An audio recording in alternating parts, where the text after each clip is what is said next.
Colorado has been covering stories about people struggling with mental health all of September. It is Suicide Prevention and Awareness Month. And tonight we want to bring you a story we think is important for you to hear, one Coloradan to another. Your reporter in the mountains, Spencer Wilson, breaks down the highs and the lows of our mountain communities. This is a tough story, and it deals with themes of suicide. But the entire point of doing a story like this, something nobody really wants to talk about, is to help make people feel less alone. It's something that professional skier Drew Petersen has made his life mission. So for just a couple of minutes today, allow yourself to feel vulnerable, like he does every day.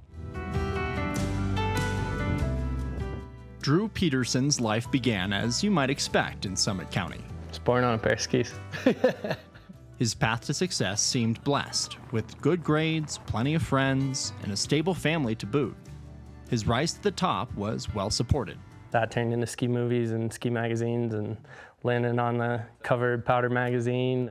But even before he became the skier he is today, Drew was taking on tougher challenges than double blacks, even in grade school. The earliest memory that I have of suicidal thoughts is from when I was 9 years old.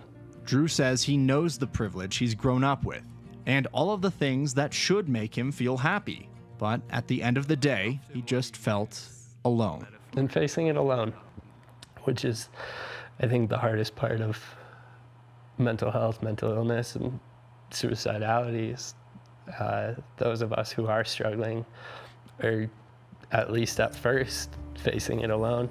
Battling those intense feelings of deep depression on the inside and maintaining that cheery, stoked powderhound persona on the outside Top of the world! meant he was living a double life he felt no one understood.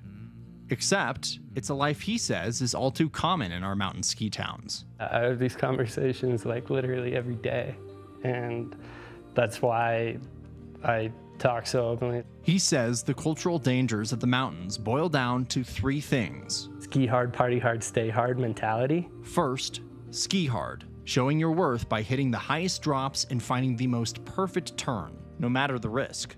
I've been through 13 surgeries and I think like 7 season-ending injuries in my professional skiing career. Second, party hard, to keep that high attitude while at high altitude, whatever the price. Any single person who lives in a ski town or a mountain town, and I've lived all over the West, if they know of somebody who has a drug addiction problem or an abusive relationship with alcohol or other substances, every single person will say yes.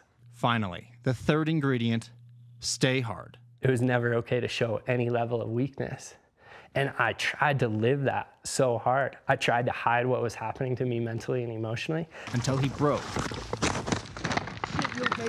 Physically and mentally on the slopes of Mount Hood in Oregon.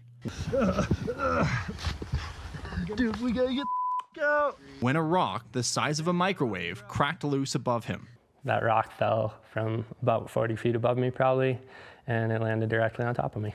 It also tore open his arm and left him feeling like he should have died that day. And those thoughts of death followed him like a ghost.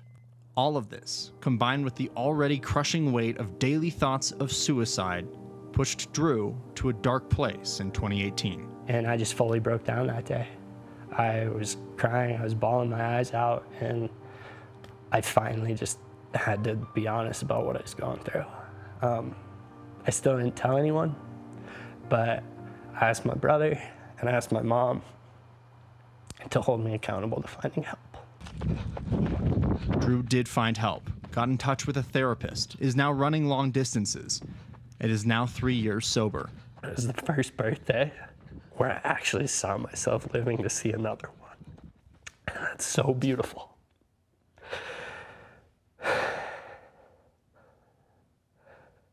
And like,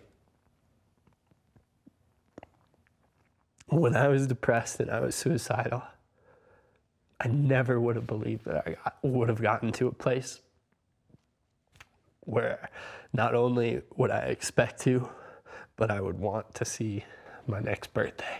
He says his goal now is to let people like him know that they don't have to do this alone. The worst part of it is that you're trying to use your own brain to fix what's broken in your own brain. And just give yourself some patience and some grace for that. Because while your brain is capable of it, it's also really hard. Drew now brings his story and his struggle across mountain towns, where he feels he's most needed. People don't just need this conversation, and communities like this don't just need this conversation. People and communities want this conversation. They want the space to be able to talk about mental health. They want the space to be able to talk about suicide. And don't think Drew's saying he found the answer. He's still struggling with depression and fighting to make it to tomorrow. But he knows how to fight, and he's not doing it alone anymore. Maybe the greatest lesson that I've learned in this whole process, in my whole mental health journey, is that there's no finish line. There's no summit like climbing a mountain. It's that life keeps going on, and the ebbs and flows and the ups and downs of my life are going to continue. And I just have to keep showing up every single day. So in that sense, I'm stronger than I've ever been because I'm still showing up for myself. Drew also wanted to make sure that everyone knew he was diagnosed with bipolar disorder, which he says plays into those highs and lows emotionally during his mental health struggles. If you know either a family member, a friend, or maybe even you're struggling with thoughts of suicide, please know that you are not alone and you do not have to feel alone. You can always call the suicide hotline at 988. It's just 3 numbers. And if you feel like you need to reach out, I hope that you do. From the Mountain Newsroom, Spencer Wilson, covering Colorado First. I love that he reached out finally. You know, he was honest with himself and said, I need help, you know. Yeah, and that's the bravery. I think that's the hardest part for anyone struggling with mental health issues, and is making that initial outreach and that call and just stepping up and doing what you can, because there is help out there. There is. I just want to remind everyone. And there's no shame in getting help. No, of course not. Absolutely Strength. not. Beautiful story by Spencer. Thank you, Spencer.